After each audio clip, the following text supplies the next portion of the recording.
పొద్దున లేచినప్పటి నుంచి అక్రమ అరెస్టులను ఎలా చూడొచ్చు? అంటే పర్మిషన్ వాళ్ళే ఇచ్చారు, ఇప్పుడు వాళ్ళే అరెస్ట్ చేస్తారు, ఎలా చూడొచ్చు విషయాన్ని? కేటీఆర్ గారు వస్తుండ్రు అని సమాచారం రాగానే దెబ్బకు భయపడి ప్రభుత్వము ఇలా మీరు ఆలోచించండి.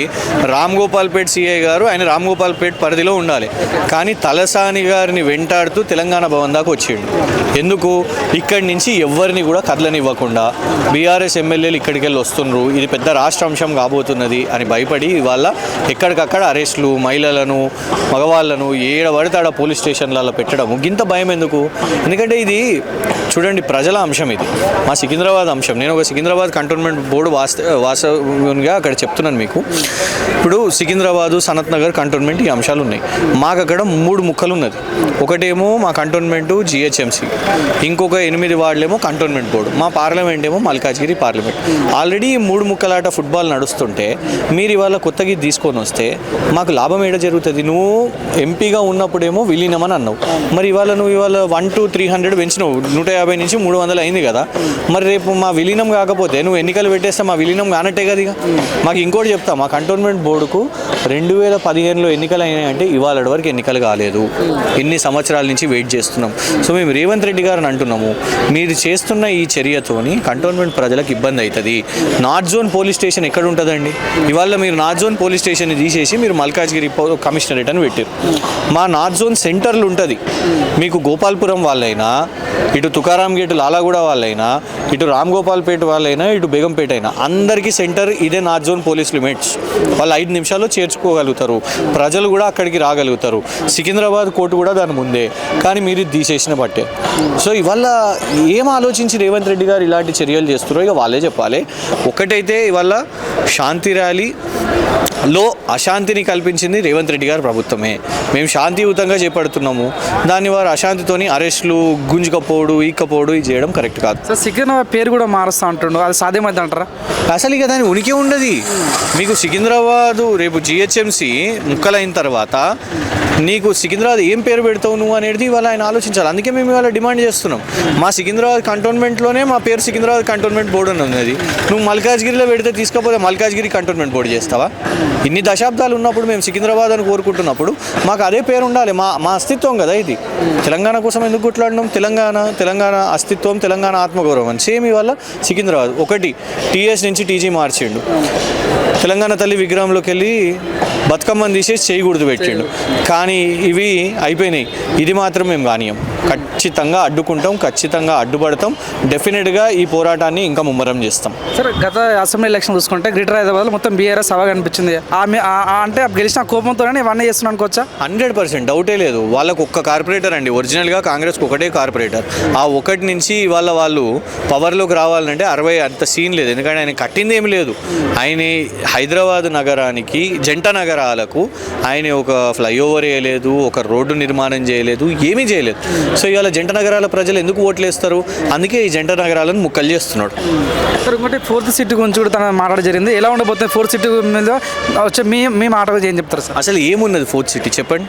మనుషులు ఉన్నారా అక్కడ? జనం ఉన్నదా అక్కడ 4th సిటీలో? అక్కడ ఏమంటాడు ఇవాళ? పరిశ్రమలు అక్కడికే వస్తాయంటాడు, ఫ్యాక్టరీలు అక్కడికే వస్తాయంటాడు, అజయ్ దేవగన్ అక్కడికే వస్తాయంటాడు, సల్మాన్ ఖాన్ అక్కడికే వస్తాడు అంటాడు, అంబానీ జూ అక్కడికే వస్తుంది అంటాడు, స్కూల్స్ అక్కడికే అంటాడు, స్కిల్ యూనివర్సిటీ అంటాడు, స్పోర్ట్స్ స్టేడియంస్ అంటాడు, కమిషనరేట్ కూడా పెట్టేసిండు అక్కడ. మా నార్త్ జోన్ పోలీస్ జోన్ని తీసేసి అక్కడ కమిషనరేట్ని పెట్టిండు. సో ఇవల్ల కేవలం రియల్ ఎస్టేట్ దందా చేయడానికి మాత్రమే ఆ 4th సిటీ. ఇవాళ దానికి మించి ఏమీ లేదు. దాన్ని ఇవాళ బూచిగా పెట్టుకొని నువ్వు మొత్తం హైదరాబాద్ నగరాన్ని ఇబ్బంది చేస్తా అంటే మాత్రం, జంట నగరాలను ఇబ్బంది పెడతా అంటే మాత్రం ఊరుకునేది లేనే లేదు. సర్పంచ్ ఎలక్షన్ మంచిగా గెలిచాము, జిహెచ్ఎంసీ ఎలక్షన్ అదే రకంగా గెలవబోతున్నామని చెప్తారు, ధీమా వ్యక్తం చేస్తారు. మీరేం చెప్తారు? 100% సర్పంచ్ ఎన్నికల్లో ఆయన ఏమన్నాడు? కేసీఆర్ తోని 2 సర్పంచ్లు 4 వార్డు మెంబర్లే కూర్చున్నారు అని వెక్కిలు చేసినావు. ఎంత గెలిచినా మేము 4031 కదా, 4031 గెలిచిన వాళ్ళం. అది కూడా మేము ఆయనలాగా ప్రచారం చేయలేదు, ఆయనలాగా సభలు పెట్టలేదు. సో మేము అంత డెఫినెట్గా కొట్లాడిన వాళ్ళము. ఇవాళ ఖచ్చితంగా మున్సిపాలిటీస్లో కూడా మేము గెలుపు సాధిస్తాము అని మాకు పూర్తి నమ్మకం అనేది ఉన్నది. అదే సార్ ఇప్పుడు మొత్తం ఈ సోషల్ మీడియా మొత్తం షేక్ అవుతుంది, చెలాలను కూడా డైరెక్ట్ అకౌంట్ నుంచి కట్ చేసుకుంటాడు, అది ఎంతవరకు కరెక్ట్ ఉంటుంది సార్? మీరేం చెప్పదలుచుకున్నారు? మీరు చిన్నప్పుడు తుగ్లక్ గురించి విన్నారు కదా, కానీ చూడలేదు మనం. ఆ తుగ్లక్ ఎవరో కాదు, రేవంత్ రెడ్డి గారి. రేపు పాఠ్య పుస్తకాల్లో రేవంత్ రెడ్డి గారు ఫోటో పెట్టి తుగ్లక్ అని పెట్టండి. రిజర్వ్ బ్యాంక్ ఆఫ్ ఇండియా ఒప్పుకుంటుందా అండి నేరుగా బ్యాంక్ ఖాతాల నుంచి కట్ చేయడాలు ఎక్కడన్నా ఒప్పుకుంటుందా?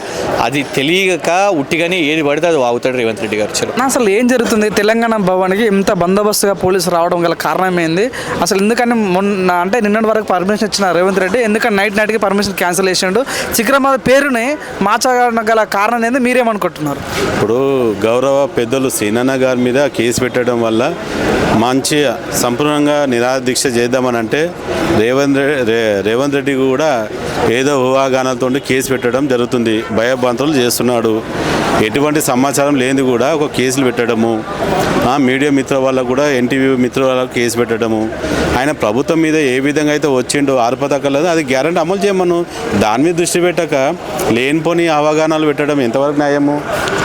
పింఛన్ ఏందో అవేందో ఇవ్వండి. అది కార్ డ్రైవర్లకు, ఆటో డ్రైవర్లకు బస్సు ఫ్రీ పెట్టినట్టే పెట్టిండు, కానీ మగవాళ్ళకైతే తీసుకుంటూనే ఉన్నాడు.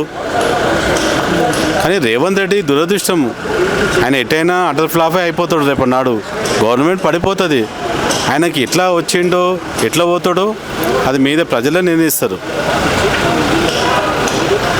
ఇప్పుడు అంటే ఏం చెప్తారు? సికింద్రాబాద్ని మల్కాజ్గిరిలో వేయడం ఎంతవరకు కరెక్ట్ అంటారు? ఇప్పుడు రాబోతున్న మున్సిపల్ ఎలక్షన్లో ఏ రకంగా ప్రజలు దెబ్బ కొట్టబోతున్నారు సికింద్రాబాద్లో? సికింద్రాబాద్లో ఇప్పుడు ఏదైతే ఎలక్షన్లు ఉన్నావో ఇప్పుడు వస్తున్నావో ప్రజలే బుద్ధి చెప్తారు. బీఆర్ఎస్కు కారు గుర్తుకు ఓటేసే సీనన్నకి గిఫ్ట్గా ఇస్తారు, మన కేటీఆర్ అన్నకి గిఫ్ట్గా చేసుకుంటాం. రేపు అభివృద్ధి సంక్షేమ పథకాలు ఏదైతే ఉన్నావో అదే జరుగుతుంది. ఈ రేవంత్ సర్కార్ నిర్బంధకాండ మీరు చూస్తూ ఉన్నారు. తెలంగాణ భవన్ చుట్టూ పోలీసులు మోహరించి ఎక్కడికెక్కడ మా నాయకులను, బీఆర్ఎస్ నాయకులను, తర్వాత ఎమ్మెల్యేలను, పద్మారావు గౌడ్ గారిని అందరిని హౌస్ అరెస్ట్ చేసి ఇవాళ ప్రజాపాలన పేరుతో నిర్బంధకాండ కొనసాగిస్తూ ఉన్నది కాంగ్రెస్ ప్రభుత్వము. ఇదంతా ప్రజలు గమనిస్తూ ఉన్నారు. వాళ్ళు అధికారంలోకి వచ్చిన కాడి నుంచి మార్పు అంటే ప్రజల జీవితాలు మారుస్తారేమో అని కలగన్నారు, ఆశించారు. కానీ ఇక్కడ మార్పు పేరుతోని తెలంగాణ రాష్ట్రము టీఎస్ అన్నటువంటి తెలంగాణ రాష్ట్రం అని సగర్వంగా టీఎస్ అని చేర్చుకుంటే దాన్ని కాస్త టీజీ అంటే ఏంటి?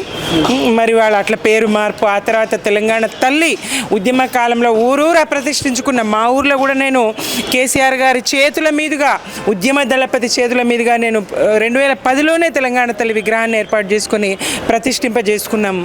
అట్లా ఊరూరా తెలంగాణ తల్లి విగ్రహాలు ఏర్పాటు చేసుకొని ఉద్యమంలో భాగంగా మలుచుకున్నటువంటి సందర్భంలో తెలంగాణ తల్లి విగ్రహాన్ని, తల్లి చేతిలో బతుకమ్మను, ఇట్లా అన్ని చెడగొట్టు పనులు ఊర్లలో పిల్లల్ని అన్ని చెడగొట్టు పనులు చేస్తాడు వీడు అని ఈ కోతి పిల్లల్ని, అల్లరి పిల్లల్ని అనే తల్లిదండ్రుల్లాగా ఇప్పుడు రేవంత్ సర్కారు తెలంగాణ రాష్ట్రాన్ని తెలంగాణ తల్లి తాను తెలంగాణ తల్లి బిడ్డనే కానీ చెడగొట్టు కొడుకు ఒకడు పుట్టినాడు, చెడగొట్టు పనులే చేస్తూ ఉన్నాడు. తెలంగాణ తల్లి కడుపున పుట్టిన చెడగొట్టు బిడ్డడు రేవంత్ రెడ్డి. అన్ని చెడగొట్టు పనులు తప్ప ఇంకొకటి లేదు.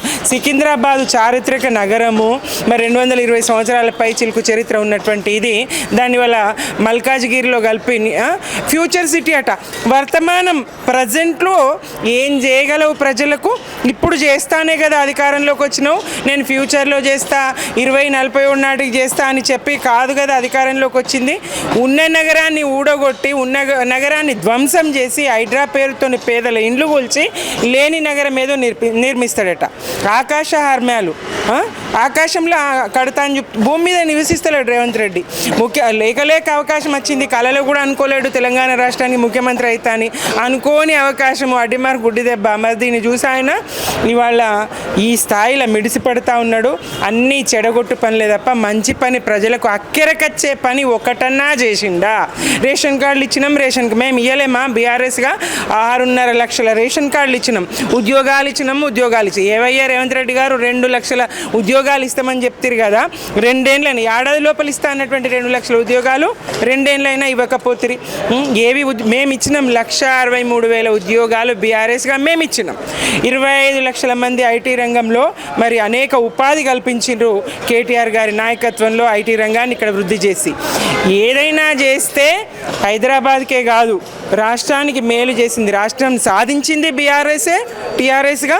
ఇప్పుడు రాష్ట్రాన్ని పాలించి అభివృద్ధి పథంలో నిలిపింది బీఆర్ఎస్గానే అభివృద్ధి, బీఆర్ఎస్గానే ఇది. కానీ కాంగ్రెస్ అంతా చెడగొట్టు పనిలే తప్ప ఇంకేం లేదు. శాంతియుతంగా ర్యాలీ చేస్తామంటే వీళ్ళకేం నొప్పి, వీళ్ళకేం బాధ, భయం ఎందుకు? పర్మిషన్ ఇస్తారు వాళ్ళే. కేటీఆర్ గారు ర్యాలీలో పాల్గొంటారంటే చాలు వణుకులేసింది కాంగ్రెస్కు. రాత్రి 10:40 నిమిషాలకు పర్మిషన్ రద్దయింది మీ ర్యాలీది అని. శాంతి ర్యాలీ అని చెప్పినాక కూడా మరి ముందస్తు అరెస్టులేంటి, కథలేంటి? ఇది ప్రజాపాలన, ప్రజా వ్యతిరేక పాలన, ప్రజా కంటక పాలన ప్రజలు గమనిస్తూ ఉన్నారు కదా. ఎక్కడిది ప్రజాపాలన అని పేరు పెట్టుకుంటారు, దానికి భిన్నంగా తద్భిన్నంగా మీరు ప్రవర్తిస్తారు. ప్రజలకు కీడు చేస్తూ ఉన్నారు, తెలంగాణ ప్రజలకు నష్టం కలిగిస్తూ ఉన్నది కాంగ్రెస్ పాలన. కానీ 1% కూడా మేలు చేసి లేదు. మన గ్రేటర్ హైదరాబాద్లో అసెంబ్లీ ఎన్నికల్లో మొత్తం టీఆర్ఎస్ అవన కనిపించింది. అంటే ఆ మీద కోపంతోనైనా ఇవన్నీ సికింద్రాబాద్ పేరు మారుస్తా అంటున్నాడు, అంటే ఆ కోపంతో అనుకోవచ్చా? నేను చెప్పిన కదా ఇందాక ఒకటే మాట, చెడగొట్టు బిడ్డడు, తెలంగాణ తల్లి కడపన పుట్టినటువంటి చెడగొట్టు బిడ్డడు రేవంత్ రెడ్డి గారు. అన్నీ చెడగొట్టు పనులే. హైదరాబాద్లో వాళ్ళకి అవకాశం దక్కలేదని కాదు, దక్కలేదనే అదొకటి. అట్లాగే తెలంగాణ వ్యాప్తంగా కూడా చేసిన మంచి లేదు కదా. పోనీ హైదరాబాద్కి ఒకటి, సికింద్రాబాద్కి ఒకటి నష్టం చేస్తూ ఉన్నాడు, రాష్ట్రానికి మేలు చేసిండంటే అదేం లేదు. తెలంగాణ అంతటికి కూడా రైతులకు నష్టమే. ఇంతవరకు యాసంగి పంట బోనస్ ఇవ్వలేదు, పోయిన యాసంగి పంట బోనస్ ఇవ్వలేదు, ఈ యాసంగి పంటకి ఇవ్వాల్సినటువంటి భరోసా ఇవ్వలేదు. మరి ఎకరానికి 10,000 ఇస్తానే, రైతుకి ఇస్తానే, రైతు కూలికి ఇస్తానే, కౌలు రైతుకి ఇస్తానే, ఆటో కార్మికుడికి ఇస్తానే, నేతన్నకి ఇస్తా, గీతన్నకి ఇస్తా, ఒక్కటి కాదు 420 హామీలు ఇవాళ అన్నీ తుంగలేదు తొక్కి కేసీఆర్ గారు ఇచ్చినటువంటి అనేక సంక్షేమ పథకాలను కొనసాగించకుండా వాటన్నిటిని ఆపేసి ఇది ప్రజాపాలన ఎట్లయితుంది? పథకాలన్నీ కేసీఆర్ గారి సంక్షేమ పథకాలన్నీ తుంగలో దొక్కి ఇవాళ మీరు అసమర్థ పాలన, విఫల పాలన చేస్తూ ఇది ప్రజాపాలన ఎట్లయితుంది? ఇది పేరేంది మీరు పెట్టుకున్న పేరేంది, మీరు చేసే చేతేంది? తద్భిన్నంగా ప్రజాపాలన పేరుతోని ప్రజా వ్యతిరేక పాలననే, ప్రజా కంటక పాలననే చేస్తుంది.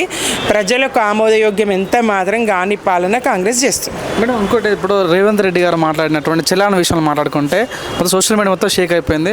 డైరెక్ట్ చలాన్ అనేది అకౌంట్ నుంచి కట్ చేసుకోండి అన్నది ఎలా చూడొచ్చు అంటారు? ఇది తెలిసితనమా, తెలియనితనమా, మూర్ఖత్వమా, చట్టాల మీద అవగాహన ఉన్నతనమా, లేదా ఎప్పటిలాగా రొటీన్గా ఆయన ఎప్పుడు దృష్టి మళ్లించాలని అటెన్షన్ డైవర్షన్ పాలిటిక్స్ చేస్తాడు కదా. తప్పేదన్నా మాట్లాడితేనే కదా ప్రజలు దాని గురించి చర్చ చేసుకుంటారు. తన పరువు ఉంటుందా పోతుందా అనే తర్వాత సంగతి. ఈ మాత్రం అవగాహన లేదా రేవంత్ రెడ్డి గారికి అని జనాలు చీకొట్టినా సరే ప్రజల దృష్టి అయితే మళ్ళాలి, ప్రజల ఆలోచన అయితే మళ్లించాలి. ఇదే దాంట్లో భాగంగానే ఆయన ప్రతిపక్షంలో ఉన్నప్పుడేమో చలాన్లు సగమే చేయాలి, చలాన్లు రద్దే చేయాలని మాట్లాడతారు. ఆయన ఒకడు బండి సంజయ్ ఒకడు మొత్తం చలాన్లే రద్దు చేయాలి, ట్రాఫిక్ చలాన్లన్నీ రద్దు చేస్తాం మేము వస్తే అని ఆయన మాట్లాడతాడు. హైదరాబాద్ గ్రేటర్ ఎన్నికల సందర్భంగా బండి పోతే బండి ఇస్తాం, కారు పోతే కారు, అన్నీ చెప్పినటువంటి ఆయన దానికి తగ్గట్టుగా దొందే తెలంగాణ ప్రజల నెత్తిన కూర్చున్నారు ఇద్దరు, అటు బీజేపీ ఇటు కాంగ్రెస్. మరి ఇప్పుడు వాళ్ళు ప్రశ్నించారు అట్లా అని. ఈయన చలాన్లు నేరుగా బ్యాంక్ అకౌంట్ నుంచి కట్ చేసుకోండి, దానికి అనుసంధానం చేయండి బండి కొన్నప్పుడే అని చెప్తే బీజేపీ ప్రశ్నించదు, అడగదు. మరి ఇదేం లోపాయకార ఒప్పందమో ప్రజలకు అర్థమవుతా ఉన్నది. బీఆర్ఎస్గా ప్రతి అంశం కూడా ప్రజా వ్యతిరేక చర్య ఏదైతే కాంగ్రెస్ చేస్తూ ఉన్నదో, ప్రజల్ని ఇబ్బందికి గురి చేసేటువంటి పాలన ఏదైతే చేస్తూ ఉన్నదో అన్నిటిని కూడా అడుగడుగున ప్రశ్నిస్తున్నాం, నిలదీస్తున్నాం, పోరాడుతున్నాం. ఇవాళ పోరాటాన్ని అడ్డుకో చూసింది, భయపడ్డది కాంగ్రెస్. మనం ఇప్పుడు రాబోతున్నటువంటి జిహెచ్ఎంసీ ఎలక్షన్స్లో ఎలా ఉండబోతుంది, బీఆర్ఎస్ కార్యాచరణ ఎలా ఉండబోతుంది? ఈసారి అయినా కాంగ్రెస్ ఢీకొట్టే ఛాన్స్ ఉందా? సర్పంచ్ ఎలక్షన్లో చూసుకున్నాము, సో కాంగ్రెస్ గెలిచిన తర్వాత అత్యుత్సాహం చూపిస్తుంది ఎక్కువ, సో ఎలా చూడొచ్చు? ఈసారైనా ఢీకొట్టడం కాదు, బీఆర్ఎస్ను ఢీకొట్టడానికి కాంగ్రెస్ దమ్ముందా అనేదే ప్రశ్న ఇప్పుడు తెలంగాణ సమాజంలో. ఎట్లా అంటే మేము అధికారంలో ఉన్నప్పుడు కానీ గతంలో ఉమ్మడి రాష్ట్రంలో కానీ అధికార పక్షానికే 75-80% స్థానిక సంస్థల్లో సీట్లు వచ్చిన సందర్భాలు చూసినాం గతంలో. మరి ఇప్పుడేది సాగు తప్పి కన్నులొట్టబోయే అన్నట్టుగా సర్పంచ్ ఎన్నికల్లో వాళ్ళు యునానిమస్గా వచ్చినాయి అన్నీ అవన్నీ ఇవన్నీ కలుపుకొని మాది 60% అని చెప్తా ఉన్నారు. కానీ ఎక్కడ 60% రాలేదు కదా, 80% రావాల్సింది. తగ్గింది. ఎందుకు తగ్గింది అనేది అర్థం చేసుకోవాలి కదా. దాన్ని లేని లెక్కలు చెప్పుకొని భుజాలు జరుచుకుంటామంటే చరుచుకోండి. ఇప్పుడు ఆ దమ్ము ధైర్యం లేకనే మరి జిల్లాల పేరు మార్పు చర్య, మండల పరిషత్ జిల్లా పరిషత్ ఎన్నికలకు పోయే దమ్ము ధైర్యం లేక ఈ పేర్లు మార్చి ఎన్నికలు వాయిదా వేయాలి. మళ్ళీ కొత్త జిల్లాలు కొత్త కథలు అంటే ఎన్నికలు వాయిదా పడతాయి కదా, ఆ రకంగా ఆ ఎన్నికలు వాయిదా వేసేది. ఇక ఇటు మున్సిపల్ ఎన్నికల్లో అయితే తప్పకుండా బీఆర్ఎస్గా మా బలం మేము నిరూపించుకుంటాం. ప్రజలు బీఆర్ఎస్ పక్షాన ఉన్నారు, ప్రజల పక్షాన బీఆర్ఎస్. హైడ్రా పేరుతో వీళ్ళు చేసినటువంటి విధ్వంసం అయితేనేంది, రకరకాల ప్రజా వ్యతిరేక విధానాలను అయితేనేంది మేము ఎండగడతాం. మా పాలన ఏంటి, కాంగ్రెస్ పాలన ఏంటి, ప్రజలే బేరీజ్ వేసుకుంటున్నారు. తప్పకుండా బీఆర్ఎస్దే స్థానిక సంస్థల్లో ఇప్పుడు మున్సిపల్లో మాదే బీఆర్ఎస్దే విజయం.